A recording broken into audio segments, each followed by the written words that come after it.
12 ज्योतिर्लिंगांपैकी एक असलेल्या भीमाशंकरच्या सर्वांगीण विकासासाठी मुख्यमंत्री देवेंद्र फडणवीस यांनी 288 कोटी 17 लाख रुपयांच्या भव्य विकास आराखड्याला मंजुरी दिली आहे।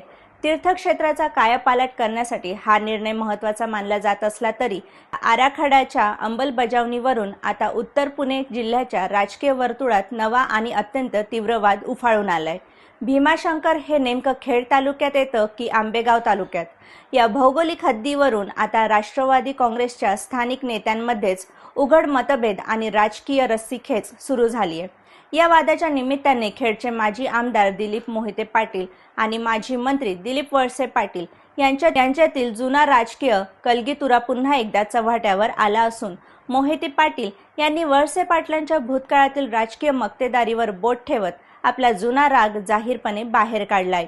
विद्यमान आमदार बाबाजी काळे यांनी या बैठकीत आंबेगाव तालुक्याचा उल्लेख विकास आराखड्यात जोडण्यास संमती दर्शवल्याचा आरोप होतोय। आंबेगावचे ज्येष्ठ नेते आणि माजी मंत्री दिलीप वळसे पाटील यांच्या विनंतीचा मान राखून आमदार बाबाजी काळे यांनी मुख्यमंत्र्यांकडेच हा उल्लेख करण्याची तयारी दाखवली होती। बाबाजी काळे यांच्या या मवाळ भूमिकेमुळे खेडचे माजी आमदार दिलीप मोहिते पाटील अत्यंत आक्रमक झालेत।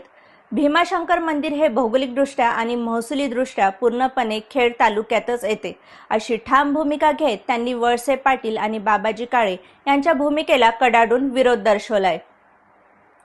भीमाशंकर परिसरातील गावांना दैनंदिन प्रशासकीय आणि व्यावसायिक सोयी सुविधा प्रामुख्याने आंबेगाव तालुक्यातूनच पुरवल्या जात असल्याने विकास आराखड्यात आंबेगावचा उल्लेख असावा असा युक्तिवाद आंबेगावच्या बाजूने केला जात आहे। तर दुसरीकडे मंदिराचे मूळ स्थान खेड तालुक्यात असताना आंबेगावला विनाकारण श्रेय का असा सवाल मोहितेंनी उपस्थित केलाय। या हद्दीच्या वादाच्या निमित्ताने माजी आमदार दिलीप मोहिते पाटील यांचा वळसे पाटलांच्या माजी मंत्रिपदावरून आणि त्यांच्या तत्कालीन प्रभावावरून असलेला प्रदीर्घ काळचा राग स्पष्टपणे बाहेर आलाय।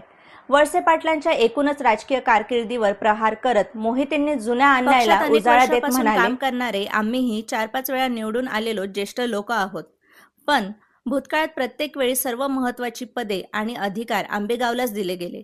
विधानसभा अध्यक्षपद त्यांना मिळाले, गृहमंत्रीपद त्यांना दिले गेले, सहकार मंत्रीपदही त्यांच्याकडेच राहिले। तेव्हा वळसे पाटील मंत्री असताना त्यांनी आपल्या अधिकाराचा वापर करून नेहमी खेड तालुक्याच्या हद्दीतील कामांवर अन्याय केला आणि तिथे स्वतःची राजकीय मक्तेदारी चालवली। मग शेजारच्या खेड तालुक्यातील कार्यकर्त्यांनी आणि आम्ही काय आयुष्यभर फक्त सतरंजाच उचलायच्या का?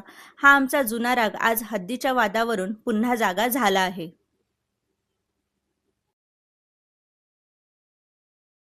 नेहमीप्रमाणे जाहीरपणे आक्रमक किंवा वादग्रस्त विधाने करणे टाळत माजी मंत्री दिलीप वळसे पाटील यांनी आपल्या संयमित शैलीत या वादावर प्रतिक्रिया दिली आहे।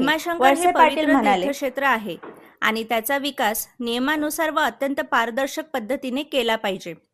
काही लोकांना प्रत्येक गोष्टीत राजकारण करायचे आणि विनाकारण हद्दीचे वाद उभे करून आरोप करायची जुनी सवय आहे। भीमाशंकरच्या भाविकांच्या सोयीसाठी आंबेगाव आणि खेड या दोन्ही बाजूंचा समन्वय आवश्यक आहे। कोणाला काय बोलायचे ते बोलू द्या, जनता सर्व जाणते। मंजूर करण्यात आलेल्या 288 कोटी 17 लाख रुपयांच्या निधीतून भीमाशंकर परिसरात रस्ते रुंदीकरण, पार्किंग व्यवस्था, अत्याधुनिक रोपवे, पर्यटन सुविधा आणि विविध पायाभूत सुविधांचा विकास करण्यात येणार आहे। आगामी कुंभमेळ्यापूर्वी हे सर्व प्रकल्प पूर्ण करण्याचे उद्दिष्ट असून मे 2027 पर्यंत ही सर्व कामे संपवण्याचे निर्देश प्रशासनाला देण्यात आले आहेत। या संपूर्ण प्रकरणाचा केवळ विकासाच्या कामांवर चर्चा न होता श्रेयवाद, राजकीय प्रभाव, स्थानिक नेतृत्वातील स्पर्धा अधिक तीव्र होताना दिसत आहे। त्यामुळे हा मुद्दा आता फक्त प्रशासकीय किंवा भौगोलिक राहिलेला नसून तो थेट राजकीय अस्मितेचा प्रश्न बनला आहे। पुढील काळात या वादाचे पडसाद केवळ स्थानिक राजकारणापुरते मर्यादित राहणार नाहीत, तर येणाऱ्या निवडणुकांमध्येही याचा मोठा प्रभाव दिसून येऊ शकतो। त्यामुळे भीमाशंकरचा विकास जितका महत्त्वाचा आहे तितकीच या राजकीय घडामोडींवर सर्वांची नजर राहणार आहे। खरी उत्सुकता हीच आहे की या विकासाच्या प्रवासात समन्वय साधला जाणार की राजकीय संघर्ष आणखी तीव्र होणार आहे। हा व्हिडिओ तुम्हाला कसा वाटला कमेंट करून नक्की सांगा आणि चॅनलला सबस्क्राइब करायला विसरू नका।